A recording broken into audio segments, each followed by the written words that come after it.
서울시가 2016 서울 서베이 도시정책 지표 조사 결과를 내놨는데요. 오늘 인사이트에서는 그 결과들 가운데 서울 시민들의 심리를 중심으로 이야기 나누겠습니다. 배종찬 리서치 본부장 함께합니다. 어서 오십시오. 안녕하십니까? 늘 희망을 가지고 하루를 또 시작했지만 사는 일이 팍팍한 게 우리 또 현실인데요.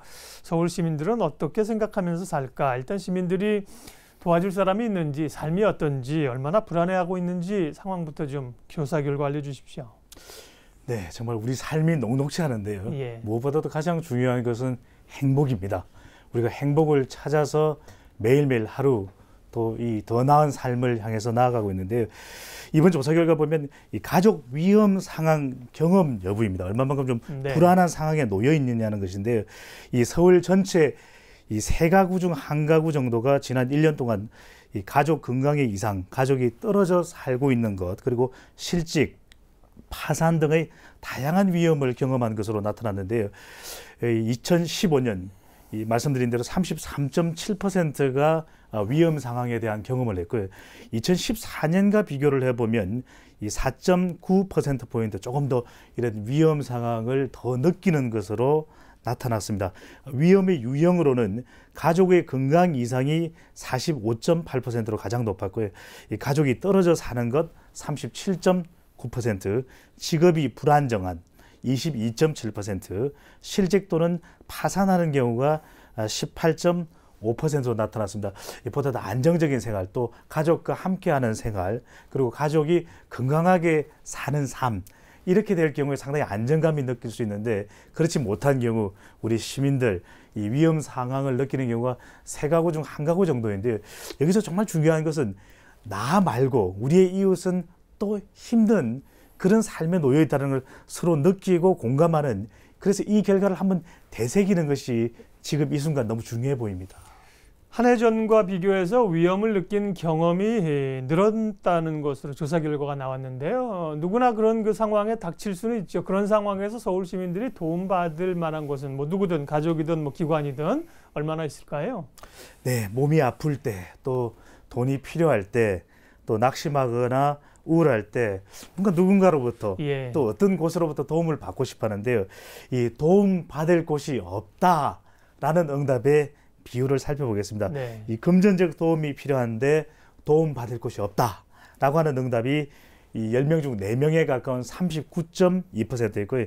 낙심 또는 우울할 때 도움 받을 곳이 없다 25.4%로 나타났습니다.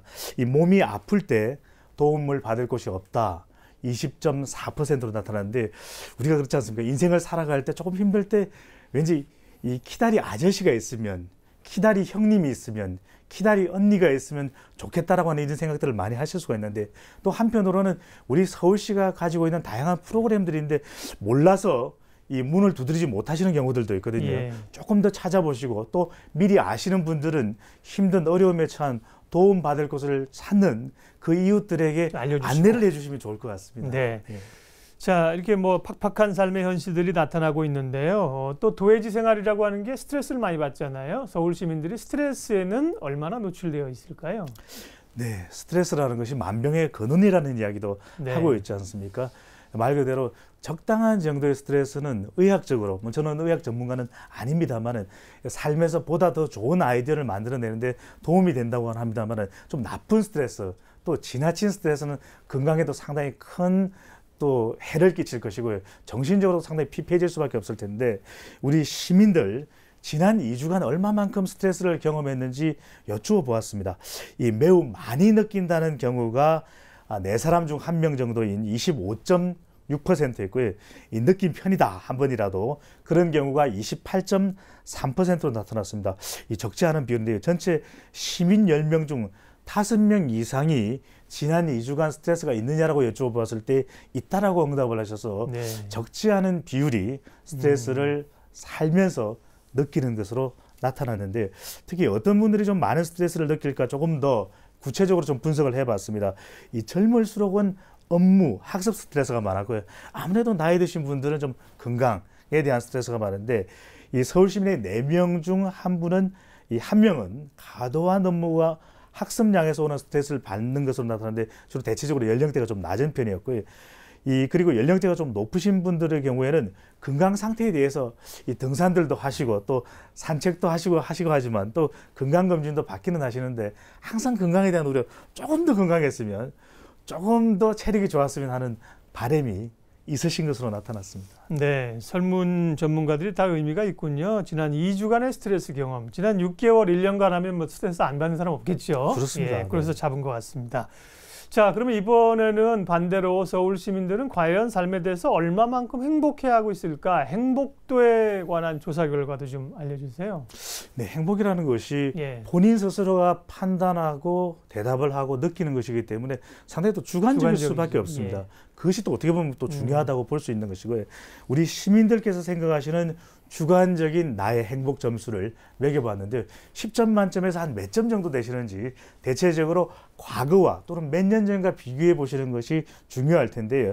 가장 최근인 2015년의 조사 결과는 6.95점, 7점에 가까운 점수로 나타났습니다. 10점 만점이죠? 네, 그렇습니다. 예. 2013년의 경우에는 6.86점, 그리고 2014년은 6.92점으로 나타나서 상당히 우리 경제가 어렵고 또 살아가는 우리들의 일상들이 고단함에도 불구하고 우리 서울 시민들께서는 2013년에 비하면 14년, 14년에 비하면 15년 조금씩은 더 행복하다라고 하는 응답을 해주셔서 그래도 우리가 살아간 그래도 의미는 있다 이렇게 느낄 수 있었습니다. 그러게요. 팍팍한 삶 속에서 스트레스도 많이 받고 그러는데 주관적인 행복 점수는 조금씩이지만 올라가고 있습니다. 그 이유는 어디에서 찾을 수 있을까요?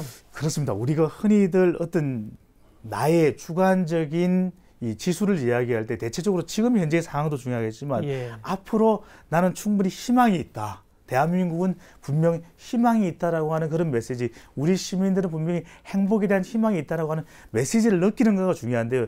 그만큼 또 서울시에서 노력을 했지 않습니까? 오늘 뉴스에도 소개를 해드렸듯이 저소득층을 위해서 비대를 공급한다라든지 그리고 소방관 분들의 보다 더 편의를 위해서 소방행정타운이 만들어진다든지 이러한 어떤 노력들이 모아져서 좀 기대감이 커질 수가 있는 것이거든요. 예. 바로 그런 기대감들이 또 합해진 것으로 보여지고 더 중요한 것은 행복이라는 두 글자, 교수님 거꾸로 해보면은 행복이 아니라 복행입니다. 네. 그것은 1차선 도로가 아니라 네. 행복이라는 것은 2차선 도로처럼 내가 주는 행복, 받는 행복, 내가 또 주는 행복, 다른 사람이 받는 네. 행복처럼 서로 주고받을 수가 있다라고 하는 이것 때문에 단순히 물질적인 부유함이 아니라 정신적으로 그러한 어떤 분위기가 환경이 느껴지는 우리 서울시이기 때문에 행복감은 그래도 조금씩 높아지고 있는 것으로 보여집니다.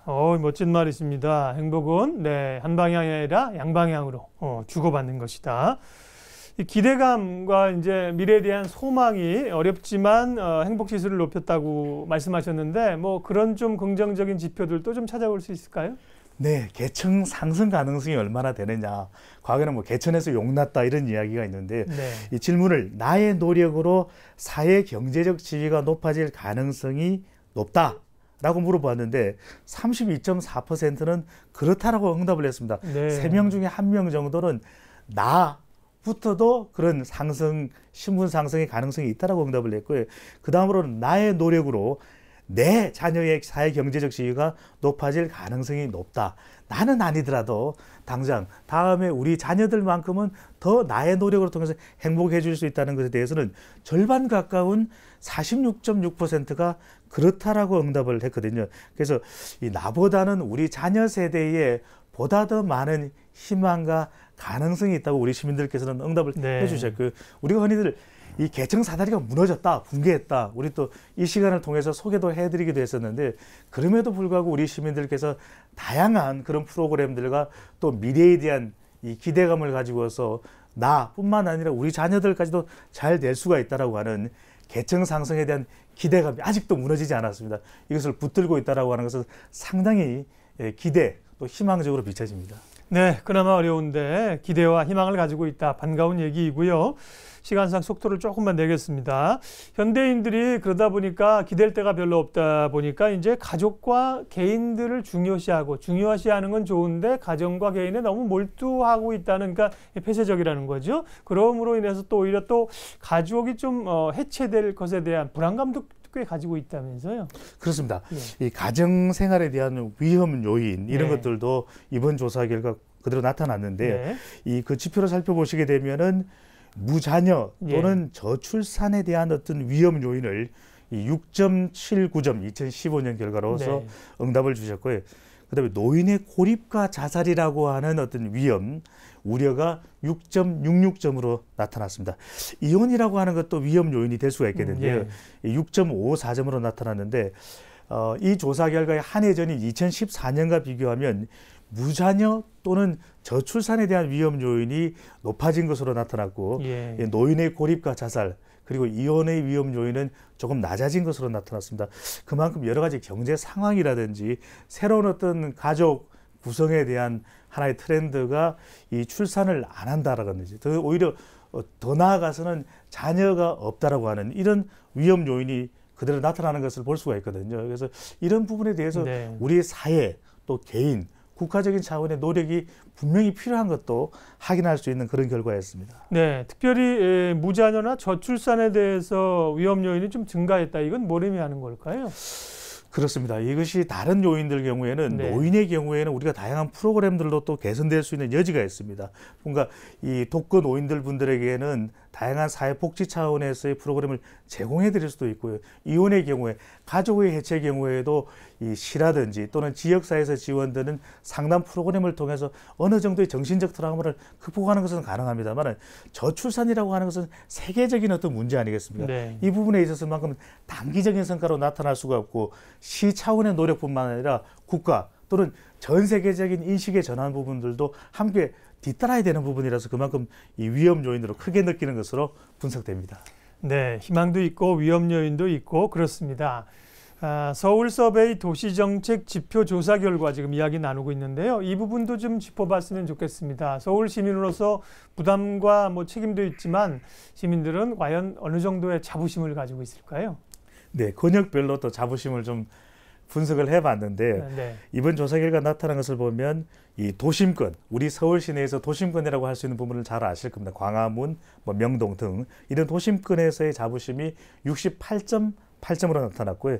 그 다음에 이 지역 지리상으로 이 동북권의 경우가 68.8점 다르지 않았습니다. 서북권의 경우에는 조금 이보다는 높은 70.2점이었고요. 서남권은 68.5점 그리고 동남권은 69.7점이었는데 대체적으로 전체적으로 우리 시민들께서 시에 대해서 느끼는 자부심이 그래도 70점에 가까웠다라는 것은 상대적으로 볼 때 이 점수가 가지는 절대적인 수치가 비교적 높은 편이라고 할 수 네. 있고요. 평균은 얼마예요? 69.1? 네, 69.1점이었고요. 예. 특히 이 서북권이 조금 높은 것은 최근에 이 지역이 집중 개발되고 있는 지역이기도 합니다. 네. 발산이라든지 강서구 지역이라든지 그래서 이런 부분에 대한 개발에 대한 지역의 기대감들이 또 자부심으로 또 거듭 또 부각이 된 부분도 네. 있어 보입니다.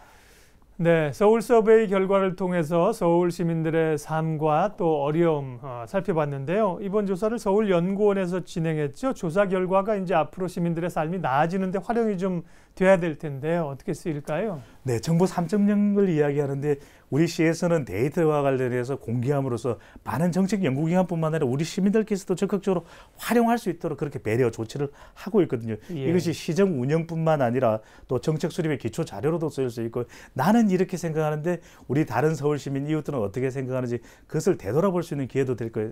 같습니다. 특히 중요한 것은 오늘 행복에 대한 주제를 다뤄봤는데요. 더 중요한 것은 물질적인 풍요가 아니라 정신적으로 우리가 서로 나눌 수 있다면 더 큰 행복을 우리 시에서 가져올 수 있거든요. 말 그대로 오늘 이 한대수의 행복의 나라로를 부르고 싶은 네. 그런 서울시의 행복, 서울시의 2016년을 기대합니다. 네, 다들 행복의 나라로 갈 테야. 예, 어렵지만 희망을 가지고 살자는 말씀까지 덧붙여 주셨습니다. 오늘 전해드린 내용은 서울연구원 홈페이지에서 자세한 내용을 확인하실 수 있습니다. 네, 오늘은 서울 서베이 결과들 함께 봤죠. 배종찬 본부장 함께했습니다. 고맙습니다. 감사합니다.